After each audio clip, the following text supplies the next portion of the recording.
football season. My name is Mike Browning. I'm the host of the College Football Road Trip at CFBRoadTrip.com. I'm coming to you this week from the city of Austin, Texas, for this weekend's matchup between Georgia and Texas, which will probably be the highest ranked game that I have been to as part of my blog that I started in 2018. So I'm really excited to be at that game this weekend. I'm checking out a lot of things in Austin this week that obviously I will be putting in my blog when that comes out in a week or two.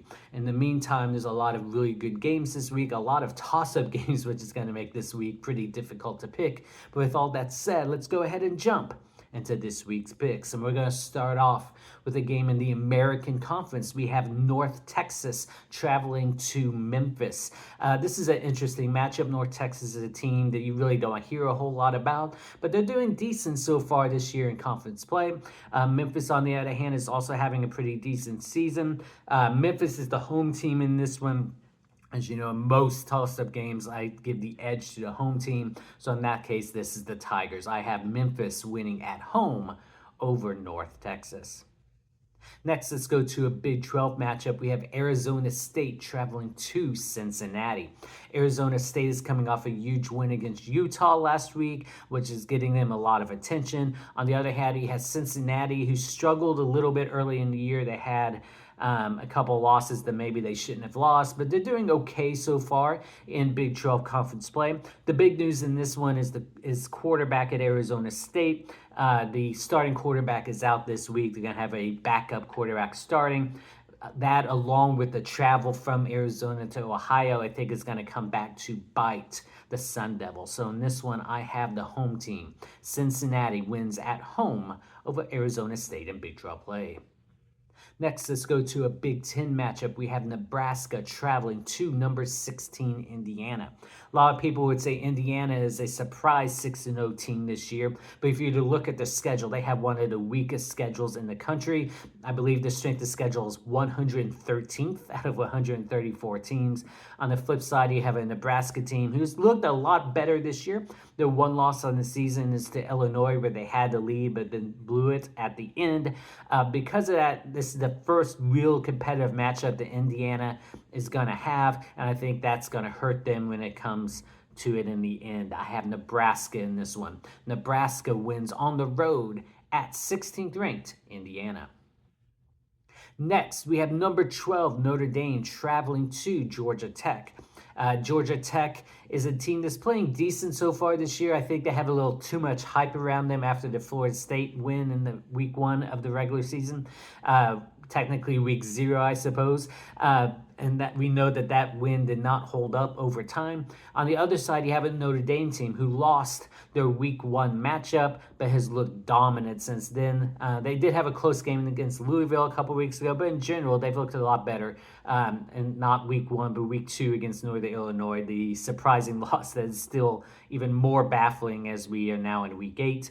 But I think Notre Dame just has a lot of momentum behind it, and they will continue it into Atlanta this week. Number 12, Notre Dame wins on the road at Georgia Tech. An ACC matchup is next. We have Virginia traveling to number 10, Clemson. Virginia is a team that over the past couple of years has struggled, so it's nice to see them kind of find a little bit of footing this year to 4-2, 2-1 in conference play. Clemson, on the other hand, had their embarrassing loss to Georgia in week 1, but since then has looked absolutely dominant. They have not been in even any close games since that week 1 loss. I think they are the class of the ACC this year, especially Miami's ranked ahead of them, but Miami struggled. I think Clemson's looked a lot better, and I think Clemson has the best chance to win the ACC at this point. Because of that, they are going to win this game going away. I have number 10 Clemson winning at home over Virginia. Next, let's go to an SEC matchup. We have number 8 LSU traveling to Arkansas. LSU is coming off a close win against Ole Miss last week. Other than their week 1 loss to USC, they look pretty good this year. Yes, they had to come from behind to beat Ole Miss, but that was a great game, and Ole Miss is a good team, so I'm not going to hold that against them. Arkansas, on the other hand, has also looked pretty decent so far this year. They have 2 losses on the season, one to an Oklahoma State team where they had the lead for most of the game until they gave it up at the end. I think this is going to be a close matchup. I think it's going to go into the second half. The SEC is pretty much wide open other than Texas at the top this year, I believe. LSU is going to go into Arkansas and pull off the win in this one. Number 8 LSU wins on the road at Arkansas. Let's go to another ACC matchup. Number 6 Miami traveling to Louisville. I already talked about Miami a little bit when I was talking about Clemson. Miami's number 6 in the country. They're undefeated, but they have really struggled in a couple of games. They really should have lost that game to Cal a couple weeks ago. They were down big, found a way to come back in the fourth quarter to pull off the 1-point win. Louisville is a team that is very good. They're not ranked at the moment because they have a couple of close losses, but they've been in every game. Even though they lost to Notre Dame a couple weeks ago, it's only by 7, and it went back and forth until the fourth quarter. This is going to be a toss-up game. The question is Miami for real, or are they just going to have these types of games all season long? I think this is going to be a close game. I think it's going to go into the fourth quarter, but I think once again Miami will find a way to pull it out in the end. Number 6 Miami with the win over Louisville. Next, let's go to our first of 3 ranked versus ranked matchups. The first one is in the Big Ten. We have number 24 Michigan traveling to number 22 Illinois. Michigan is coming off a loss to Washington. They have their big loss to Texas earlier in the year. They have not really looked great in any game all season long. They've played close. Even the week 1 win over Fresno State that they won 30-10, they didn't pull away until the fourth quarter, so they have really struggled. Illinois, on the other hand, has not really looked that dominant either. They had a come from behind win against Nebraska a couple of weeks ago. They are not a dominant team. So the question is, which one of these non-dominant teams are going to be able to find a way to pull out another win? I think Michigan, although they do have a couple losses on the season, have a little bit better strength of record, and so I think they're a little more prepared than Illinois in this one. This is easily going to go into the fourth quarter, might even go to overtime, but I think Michigan's going to find a way to pull it out in the end. Number 24 Michigan wins on the road at number 22 Illinois. Next, let's go to an SEC matchup. We have number 7 Alabama traveling to number 11 Tennessee. This is an interesting matchup between two teams that have struggled over the last couple of weeks. You had Tennessee with the loss to Arkansas a couple of weeks ago, and then last week having to go to overtime in order to beat Florida.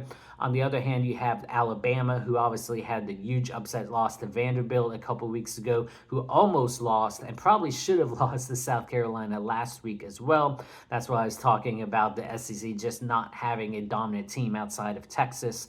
Because of that, I'm going to give the edge to the home team in this one. I think Alabama just is struggling to find a way. I think Tennessee will find just enough to pull it off, and it's really hard to win a game in Neyland Stadium. Number 11, Tennessee wins at home over number 7, Alabama. And then our final matchup of the week, the matchup that I will be at on Saturday night, we have number 5, Georgia, traveling to number 1, Texas. Georgia is, again, another team that has not looked great so far this year. They had the loss to Alabama that they had a chance to win at the end, but they were down big and had to just scratch a claw even to get back in it. And they had a couple other games this year that they really struggled, especially on the offensive side of the ball. I believe it was Kentucky that they were in a dogfight with until they found a way to pull it out in the end. On the other hand, Texas is the one team pretty much in the country that has looked good week in and week out. Really no competition so far this year. But this obviously is a huge matchup. It's their biggest matchup of the year. Georgia is going to put up a fight. It's definitely going to go into the second half. But I think Texas is just too balanced on both sides of the ball. Because of that, you have to give the Longhorns the edge. I have number 1 Texas winning at home over number 5 Georgia. So that's it for this week's picks. Lots of good games. I'm excited to be here in Austin for this weekend's matchup. It should be a great one. In the meantime, go enjoy the week 8 games, everyone, and we will talk to all of you again next week.